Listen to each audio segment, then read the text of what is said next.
नमस्कार, मैं आरबी सिंह यादव और आप देख रहे हैं मेरा YouTube channel RB Singh Yadav editor. हम आज की खबर से शुरुआत करते हुए 1975 की तरफ आपको ले चलेंगे कि आज के हालात क्या हैं और 1975 के हालात क्या थे। क्योंकि मैं 1975 में स्टूडेंट था और उस समय मुझे पूरा अंदाज़ा था कि 1975 में क्या मजबूरी थी इमरजेंसी लगाने की, इमरजेंसी में हालात क्या थे। तो खैर, इस बात पे मैं बड़े ज़ोर से अच्छे से मुद्दे रखूँगा, ज़ोरदार तरीके से, और आप मेरे चैनल को सब्सक्राइब करें, लाइक भी करें। और अब मैं आपको बताता हूँ कि आज संसद में महामहिम हमारी राष्ट्रपति जी का अभिभाषण हुआ।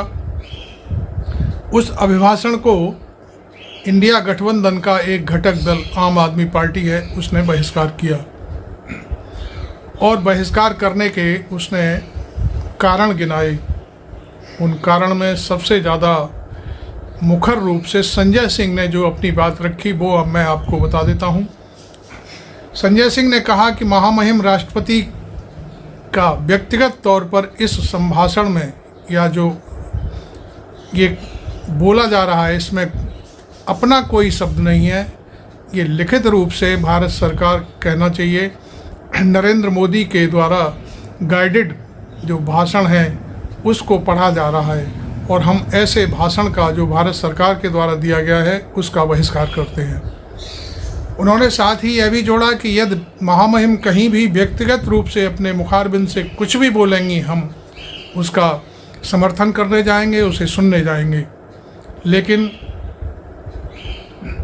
इस अभिभाषण का हम बहिष्कार करते हैं क्योंकि ये नरेंद्र मोदी और अमित शाह की गाइडलाइन पर लिखा हुआ भाषण है। फिर उन्होंने बहुत सारी बातें कही। मैं आपको एक और बड़ी बात बता दूं, आज संजय सिंह का राज्यसभा से निलंबन भी समाप्त हो गया है। उन्हें आपको मालूम है कि पिछली लोकसभा के दौरान उनका निलंबन किया गया था, वो अभी तक लटका पड़ा था, लेकिन आज उसको सरकार ने वापस ले लिया है। तो कुल मिलाकर के हम ये कह सकते हैं कि सरकार ने माननीय राष्ट्रपति के द्वारा जो अभिभाषण पढ़वाया गया है उसमें कहीं भी ना तो नीट परीक्षा का कोई हवाला है, ना ही मणिपुर का कोई हवाला है, ना ही जम्मू कश्मीर में जो आतंकवाद फैल रहा है उसके बारे में कोई बातचीत की गई है। साथ ही किसानों के बारे में कोई किसी तरह का कोई प्रोग्राम नहीं है और ना ही किसी तरह की कोई ऐसी समस्या है कि हम बेरोज़गारी दूर करेंगे या महंगाई पर काबू पाएंगे। तो इस तरह की समस्याएं न होकर के इमरजेंसी का जिक्र किया गया है। इमरजेंसी का जिक्र तो कल भी लोकसभा स्पीकर जैसे ही बने ओम बिरला, उन्होंने खुद ही अपना प्रस्ताव पढ़ कर के समर्थन हासिल किया कुछ लोगों से। कांग्रेस ने उसका भी बैठ कर के बहिष्कार किया, वो खड़े नहीं हुए। इस दौर में मैं आपको बता दूं कि आज की जो सरकार है उसका दौर और उस समय की सरकार का दौर मैं आपको बता दूं, शायद भारतीय जनता पार्टी के जो लोग हैं जो खुद को बहुत बड़े ज्ञाता समझते हैं, उन्हें मालूम होना चाहिए कि आरएसएस ने भी श्रीमती इंदिरा गांधी की जो इमरजेंसी लागू की गई थी उसका समर्थन किया था।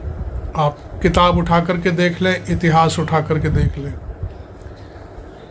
लेकिन मैं अब और एक बात करूंगा, इमरजेंसी के दौरान कभी भी कहीं भी किसी को भी प्रदर्शन करने से नहीं रोका गया था। हालांकि मैं उस समय भी स्टूडेंट के रूप में बीकेडी का समर्थक था, चौधरी चरण सिंह की पार्टी का, और उस समय हम पूरा समर्थन करते थे चौधरी चरण सिंह का, उन्हें सुनने जाते थे जहाँ जहाँ वो आते थे। 1975 के बाद जब उन्होंने पूरे देश में घूम कर के रैलियाँ की थी, वो आगरा भी आए थे, तब हमने उनको सुना था। खैर, अब मैं उस समय की बात बता रहा हूँ कि 1975 में किसान भी आंदोलन करते थे, श्रमिक लोग भी आंदोलन करते थे। कहीं भी कोई भी इस तरह की कहानी नहीं थी कि को समर्थन इस तरह के प्रदर्शन क्यों किए जा रहे हैं। आपको मैं बताता चलूं, इंदिरा गांधी का ही ज़माना था जब जॉर्ज फर्नांडिस ने रेलवे में स्ट्राइक का कॉल दिया था। शायद आरएसएस और भारतीय जनता पार्टी उन चीज़ों को पढ़ना नहीं चाहती या देश को अवगत कराना नहीं चाहती, लेकिन हम बता दें आपको, आज जैसे हालात नहीं थे। आज किसानों को पिछले 2 साल से लगातार प्रदर्शन कर रहे हैं। 1.5 साल तो पूरी दिल्ली के बॉर्डर पे आसपास उनको रोके रखा, कीलें गाड़ दी गई, सड़कें जाम कर दी गई। तमाम तरह के जो प्रयास हो सकते थे इस भारत सरकार ने किए। ऐसा इमरजेंसी के दौरान तो कभी नहीं हुआ था। आज भी किसान पंजाब और हरियाणा के बॉर्डर पर डटे हुए हैं, उनको दिल्ली नहीं आने दिया जा रहा है। आज भी वो आंदोलन कर रहे हैं। उनकी मांगें मानना तो दूर, उनसे बात करने की बात नहीं हो रही है। अब मैं आपको बता दूं, 2014 से पहले 2013 की बात बताता हूं, जब ये सरकार नहीं थी। 2013 में अन्ना हजारे ने और रामदेव ने आंदोलन किया था, रामलीला मैदान में किया था। ये तो दिल्ली में घुसने नहीं दे रहे हैं। उस सरकार के ज़माने में, यूपीए की सरकार के ज़माने में रामलीला मैदान में आंदोलन हुआ और उनका आंदोलन था भ्रष्टाचार मिटाओ वाला। उस पर आपको मैं बता दूं कि उस आंदोलन के लिए, वार्ता के लिए रामदेव से, अन्ना हजारे से बात करने के लिए कांग्रेस पार्टी के 5 कैबिनेट स्तर के मंत्री गए थे। आपको ये पता होना चाहिए। आप उन बातों को भूल कैसे जाते हैं कि जो काम उस समय सरकार कर रही थी वो इतना आताताई तरीके से नहीं कर रही थी कि प्रताड़ित करती हो किसी को कि नहीं आपने मेरे खिलाफ बोल कैसे दिया। उस समय भी आपको मालूम है, उसी आंदोलन की वजह से जो झूठ मूठ पर आधारित आंदोलन था अन्ना हजारे का, उसी के आधार पर आज आपकी सरकार बनी हुई है और आप प्राइम मिनिस्टर बने हुए हैं। तब आपका पूरी तरह से उस आंदोलन को सपोर्ट था। आरएसएस के सारे वर्कर थे उस आंदोलन के अंदर, भारतीय जनता पार्टी के वर्कर थे, अन्ना हजारे के पीछे खड़े हुए थे और उसे प्रोटेक्ट कर रहे थे। वही लोग उस समय, रामदेव ने कहा था 35 रुपये लीटर पेट्रोल बिकवा दूंगा। उस समय नरेंद्र मोदी ने कहा था 15 लाख रुपए दूंगा मैं, वहाँ से काला धन निकाल के लाऊंगा। ये झूठी मूठी जो अफवाहें फैला करके, झूठे मूठे स्लोगन दे करके सत्ता तो हत्या ली। अब आप तीसरी बार जब प्राइम मिनिस्टर बन रहे हैं तो जो देश की प्रमुख समस्याएं हैं, महंगाई, भ्रष्टाचार, बिजली की समस्या, पानी की समस्या, पढ़ाई की समस्या, पेपर लीक की समस्या, आतंकवाद की समस्या, मणिपुर पूर्वोत्तर में पूरे में विद्रोह फैला हुआ है, तमाम लोग आपस में घटक लड़े जा रहे हैं, उन समस्याओं के ऊपर बात न करके आप इमरजेंसी की बात कर रहे हैं। 50 साल पहले किसने देखा क्या हुआ? आप 50 साल पहले नरेंद्र मोदी कहाँ थे बताएं ज़रा। 50 साल पहले ओम बिरला कहाँ थे, उन्होंने क्या किया था बताइए। लेकिन ये सब बातें इसलिए कि जनता को गलत तरीके से सूचना दी जाए और भ्रमित किया जाए, जिससे वो महंगाई, भ्रष्टाचार और जो तमाम तरह के मुद्दे हैं देश में उनको विपक्ष ना उठा पाए। इसलिए उसे जोड़ करके रख दो कि वो 1975 में जो इंदिरा गांधी ने इमरजेंसी लगाई थी उस पर हम चर्चा करें, वार्ता करें। उसके प्रवक्ता हैं पूरी तरह से धड़ल्ले से केवल अपनी जो कहानियां हैं इस समय की उस पर बात नहीं करते, बात करते हैं इमरजेंसी की। अभी मैं कल एक वीडियो देख रहा था, कानपुर में एक भारतीय जनता पार्टी का उपाध्यक्ष, जिले लेवल का आदमी, कानपुर पुलिस के एक सब इंस्पेक्टर बल्कि और वहाँ और 10-20 पुलिसकर्मी खड़े हुए थे, उनको गालियाँ दे रहा था। जबकि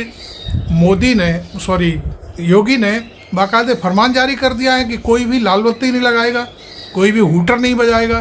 तो वो पुलिस तो योगी का काम कर रही थी, योगी के निर्देश पर ये हूटर उतार रही थी, लाल बत्तियाँ उतार रही थी।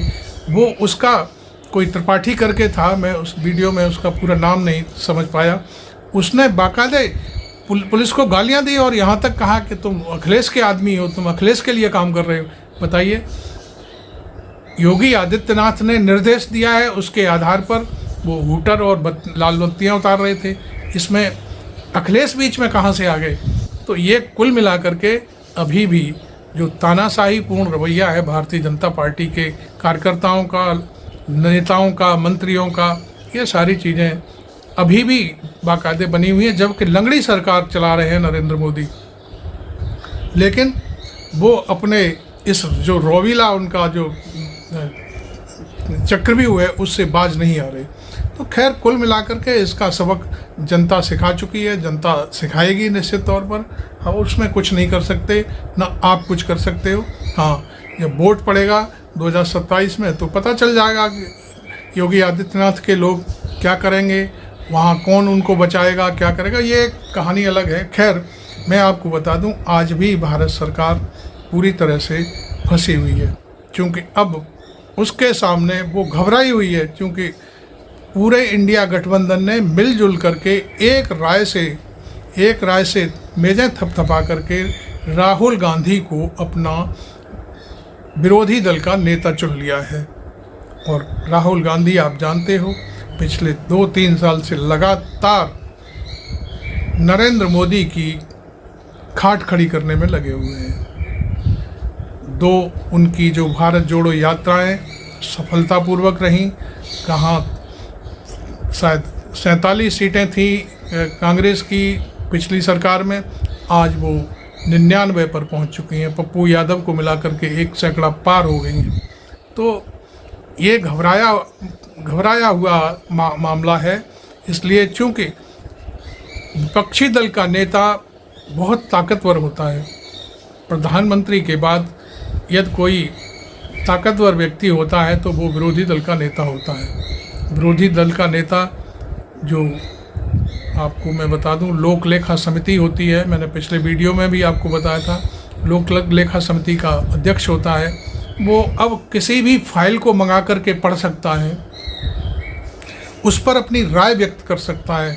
जितने अपॉइंटमेंट होंगे बड़ी बड़ी जो आयोग हैं उनके ऊपर, उसमें उसकी राय ली जाएगी, अपॉइंटमेंट करना है कि नहीं करना है। वोटिंग हो वो एक अलग बात है, लेकिन वो अपना विरोध दर्ज कराएगा। बहुत सारी ऐसी चीज़ें हैं। दूसरी तरफ से सरकार को मैं बता दूं, सरकार फंसी हुई है, क्योंकि सरकार के पास 292 तो कहने के लिए हैं, 292 के अलावा उसके पास तो मात्र 240 हैं। हाँ, एक बात मैं आपको बता दूं, इमरजेंसी की बात करने वाले अलग है, वो चूँकि उनका विरोध करना है वो तो करेंगे, लेकिन जो 2 लोग सरकार चलवा रहे हैं, चंद्रबाबू नायडू जी और हमारे नीतीश कुमार जी, इनको जनता कभी माफ़ नहीं करेगी। क्योंकि जो कुछ भी अब घटेगा, जो कुछ भी अब सामने आएगा, इन दोनों की जिम्मेदारी होगी कि ये जो कुछ भी देश में या सरकार करने जा रही है उन सब में इनका योगदान होगा। सरकार बनते ही केसी त्यागी ने साफ कहा था कि जो सेना की भर्ती का मामला है उसको कंसीडर किया जाए, उसे हटा दिया जाए। चुनाव में भी कहा था ये बात। दूसरी बात, चंद्रबाबू नायडू 4% आरक्षण के बल पर आंध्रा में जीत कर आए हैं। क्या वो अब 4% आरक्षण नरेंद्र मोदी के सहयोग के बल पर वहाँ की जनता को 4% आरक्षण दे पाएंगे, जो मुस्लिम जनता है? ये सारी चीज़ें सामने आएंगी। यदि ये मुद्दे नहीं उठे,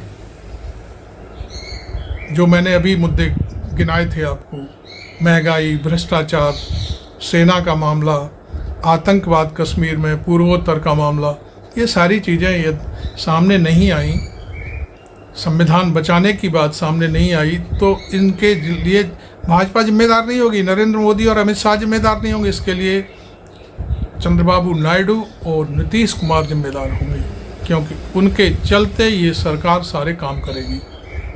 वैसे मैं आपको बता दूं, ये मेरा अपना सोचना और समझना है कि छोटे छोटे दल अतिशीघ्र भारतीय जनता पार्टी में विलय होने वाले हैं। देखते रहिए।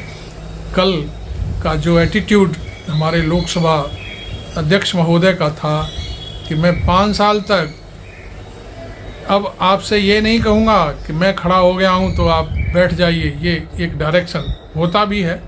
लोकसभा स्पीकर जब उठ जाते हैं तो माननीय सदस्यों को भी बैठ जाना चाहिए, लेकिन इस बात को इस तरह से कहना, ये कितना एटीट्यूड वाली जो लैंग्वेज है। आप इस बात को प्यार से भी कह सकते हैं। और देखिए सरकार कब तक चलती है, ओम बिरला कब तक चलवाते हैं सरकार। उन्होंने अभी तो खुद ही कह दिया है कि मैं 5 साल तक आपसे ये दोबारा नहीं कहूँगा कि मैं खड़ा हूँ तो आप बैठ जाइए। हो सकता है इसके लिए उन्हें कोई निलंबन का सहारा लेना पड़े, जो सदस्य नहीं बैठेगा उसे बाहर कर दिया जाएगा। चूँकि उनका रिकॉर्ड रहा है 140 के आसपास सांसद निलंबित किए जा चुके हैं। आज ही एक सांसद हमारे जो संजय सिंह है, उनका निलंबन अब वापस हुआ है जाकर के। तो खैर जो भी है, आपने अभी तक मेरा ये वीडियो लाइक नहीं किया है, फॉलो नहीं किया है तो ज़रूर कर लें और मुझे सब्सक्राइब ज़रूर करें, जिससे मैं आपको इसी तरह के वीडियो भेजता रहूं और आपके सामने ये मेरे वीडियो आते रहें और आप देख सकें। अब देखिए, नगीना से सांसद हैं, दलित नेता नए हमारे जो उभर कर के आए हैं, नए सांसद हैं। जब वो भाषण दे रहे थे उनके बीच में टोका टोकी हो रही थी और माननीय हमारे लोकसभा स्पीकर इस मामले में चुप थे कि कोई कुछ भी कहे उनसे। पप्पू यादव हैं, बैकवर्ड के बिहार के जाने माने नेता हैं, अपने बलबूते पे निर्दलीय जीत करके आए हैं। जब वो बोल रहे थे तो उनके बीच में टोका टोकी हो रही है।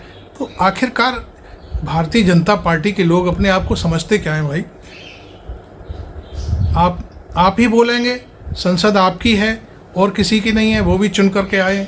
अरे यार, आप भी वहाँ चुनकर जनता ने भेजे हैं, वो भी चुन करके जनता ने भेजा है और वो भी निर्दलीय। आपको तो नरेंद्र मोदी के नाम पर वोट मिला है या भारतीय जनता पार्टी के नाम पर वोट मिला है। वो अकेले अपने बलबूते पर एक निर्दलीय चुनकर आना, ये बहुत बड़ी बात होती है। शायद आपको ये सारी चीज़ें मालूम नहीं होंगी, और मालूम है तो आप इन चीज़ों को इग्नोर करते हो और किसी को अपने आप सामने कुछ समझते नहीं हो। इस मामले में मैं लोकसभा स्पीकर के बारे में कहना चाहूँगा कि वो माननीय हैं सबके, आप टीचर हैं सबके और वो सब आपके छात्र हैं। आपको इस तरह की जो मनोदशा है सत्ता पक्ष के सांसदों की, बीच में टोका टोकी करना, बात नहीं कहने देना, तो ये हूटिंग करना, तो ये सब चीज़ें माननीय अध्यक्ष महोदय को ये सोचनी चाहिए और उनको रोकना चाहिए। अब एक बार मैं फिर इमरजेंसी पर आता हूँ, क्योंकि बहुत सारी चीज़ें मैंने वर्तमान में बताई। इमरजेंसी में इंदिरा गांधी ने किसी चीफ मिनिस्टर को जेल में नहीं डाला था। आपके यहाँ तो 2 चीफ मिनिस्टर इस समय जेल में हैं। झारखंड के चीफ मिनिस्टर जेल में हैं, अरविंद केजरीवाल जेल में हैं। तो ये मतलब क्या है? अरे भाई, आपको ट्रायल करनी है, 1 महीने के अंदर अपना जो कुछ भी आपके पास है उनको सज़ा दे दीजिए, फांसी चढ़वा दीजिए, कौन मना करता है। लेकिन सालों साल आप किसी को जेल में रखेंगे, किसी को बताएंगे नहीं और लिंगर ऑन करते रहेंगे केस को, अदालत को गुमराह करते रहेंगे, तो ये कहाँ की कहानी है? ईडी और सीबीआई इस तरह से लोगों को क्यों परेशान कर रही? वो आपके इशारे पर करती है। तो इंदिरा गांधी के ज़माने में तो ऐसा कभी नहीं था। कोई व्यक्ति बोलता है उसको ट्रोलिंग शुरू हो जाती है। मेरे ही वीडियो पर लोग गालियां देना शुरू कर देते हैं। आप रवीश कुमार का आप वीडियो उठा करके देखिए यूट्यूब से, अभिषार शर्मा का देखिए, अजीत अंजुम का देखिए, और हमारे और भी कई एक साथी हैं, तो उनके बारे में उनको ट्रोल करते हैं, उन्हें गालियां देते हैं। संजय शर्मा को गालियां देते हैं लोग। एक बार तो दिल्ली में संजय शर्मा को घेर लिया था 4 PM के जो संपादक हैं, जब चुनाव चल रहा था तब, और उनसे उल्टा सीधा बोलने लगे लोग। खैर, अभी कई बारी एक नोटिस हो गया, यूट्यूब को उन्होंने लिख दिया कि इसको बंद किया जाए। यूट्यूब ने बंद भी कर दिया, लेकिन उनके वकील ने जब नोटिस दिया यूट्यूब को तो उसे दोबारा से खोलना पड़ा उनका 4 PM चैनल। तो ये बहुत सारी ऐसी चीज़ें हैं कि खुद को कोई भी आदमी एक 4 लाइन की कोई कविता लिख दे, 4 लाइन की पोस्ट लिख दे, उस पर भड़क जाते हैं। अंधभक्त बने हुए हैं, केवल कुछ नहीं।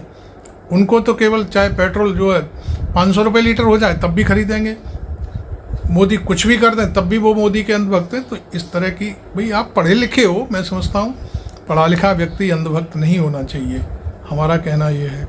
आप इस तरह से चीज़ों को दबाने की कोशिश करो कि 1975 में इमरजेंसी लगाई गई थी, आज से 50 साल पहले। मैं समझता हूँ बहुत से लोग तो जानते भी नहीं होंगे, उनकी पैदाइश भी नहीं होगी। तो ये बात मैं आपको बताऊं कि अब उस समय देखिए विनोबा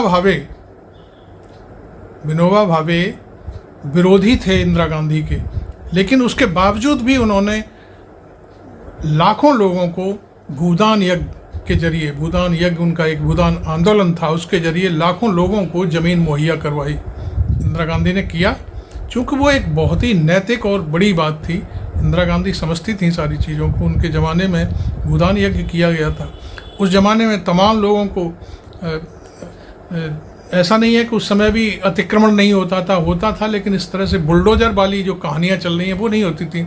आप जाते हो, किसी ने बना लिया, उसको नोटिस भी नहीं देते हो और तत्काल जाकर के ऊपर चोंच मरवा देते हो, गिरवा देते हो, कॉलोनियाँ गिरा रहे हो। तो ये सारी चीज़ें, अरे आपको कोई रिवर फ्रंट बनाना है, कुछ भी करना है, आप एक नई चीज़ तैयार कर दीजिए। कौन रोक रहा है? सरकार आपकी है, सब कुछ आपका है। आप जो कांग्रेस ने जो चीज़ें बनाई उन पर आप कब्जा करना चाहते हो और उनमें अपने कुलपति घुसेड़ रहे हो, जो शिक्षा संस्थाएं हैं उनको बर्बाद किया जा रहा है। अरे आप नई यूनिवर्सिटी खोलो कोई, जिसका ये रहे कि हाँ भाई ये नरेंद्र मोदी ने खोला था। नरेंद्र मोदी ने क्या किया था? नरेंद्र मोदी ने तो नोटबंदी करी और नोटबंदी में जितनी महिलाओं के पास जमा पूंजी थी, 1000, 2000, लाख, 2 लाख, वो सब नंबर 1 में हो गई। और हालांकि उनका अपना धन है, उनके खाते में आ गया, लेकिन आज की स्थिति में वो महिलाएं जो आज की करेंसी है उससे चिढ़ती हैं। वो कह रहे हमको नहीं चाहिए, पता नहीं मोदी कब ये करेंसी बंद कर दे। ये मैं बहुत सारी सुनता रहता हूँ चीज़ें, महिलाओं से, लोगों से बात होती रहती है। अब कोई आदमी को नोटों से प्यार नहीं है, नोटों को कहता जाओ खर्च करो, कोई मतलब नहीं है। तो कुल मिलाकर के ये कहानियाँ जो आप कर रहे हो, किसानों के साथ कर रहे हो, मजदूरों के साथ कर रहे हो, गरीबों के साथ कर रहे हो। गरीबों को आपने पंगु बना दिया है। 5 किलो अनाज में आपने वोट खरीद लिया, दुनिया भर का आप फ्री में बांट रहे हो। ऐसा क्यों कर रहे हो? लोगों को रोज़गार दो भाई, लोग रोज़गार से कमाएं, खाएं, वो अच्छा लगता है। आपने तो एकदम से घर बैठो और 5 किलो अनाज खाओ। ये चीज़ बहुत ही, मैं समझता हूँ, मेरे हिसाब से ठीक नहीं है। आप देश में बढ़ती जनसंख्या पर आप एक शब्द नहीं बोलते कभी भी। एक जाति विशेष पर ज़रूर बोलेंगे, धर्म विशेष के लोगों पर ज़रूर बोलेंगे कि वो बच्चे पैदा कर रहे हैं, वो ये कर रहे हैं, वो कर रहे हैं। नरेंद्र मोदी ने, आपने देखा होगा, 80 लोगों को इंटरव्यू दिया। किसी भी पत्रकार में इतनी हिम्मत नहीं थी कि वो सवाल पूछ सकें मोदी से कि मणिपुर क्यों नहीं गए, किसानों को श्रद्धांजलि संसद में क्यों नहीं दी गई। ये सवाल किसी पत्रकार में दम है वो पूछ सके? नहीं पूछ सकता, क्योंकि अब कहानी दूसरी होने वाली है। मैंने पिछले वीडियो में बताया था, राहुल गांधी ये बात पूछेंगे गाहे बगाहे 1 आध हफ्ते में कि सरकार, जो गोदी मीडिया है, जो गोदी चैनल हैं, अखबार हैं, उनको कितना कितना पैसा विज्ञापन पर खर्च कर रही है। ये सबसे बड़ा दर्द है नरेंद्र मोदी और अमित शाह को, क्योंकि सब उसमें कलई खुलेगी। और हो सकता है राहुल गांधी जो पीएम केयर फंड है उसकी भी जानकारी हासिल करेंगे और ये सारी चीज़ें वो फिर देश में घूम करके आम जनता को बताएंगे। उनका काम है, वो जनता के नेता हैं। नरेंद्र मोदी सांसदों के नेता हैं, सरकार के नेता हैं, तो नेचुरल सी बात है, सारे काम चलेंगे। Thank you very much. मैं आरबी सिंह यादव।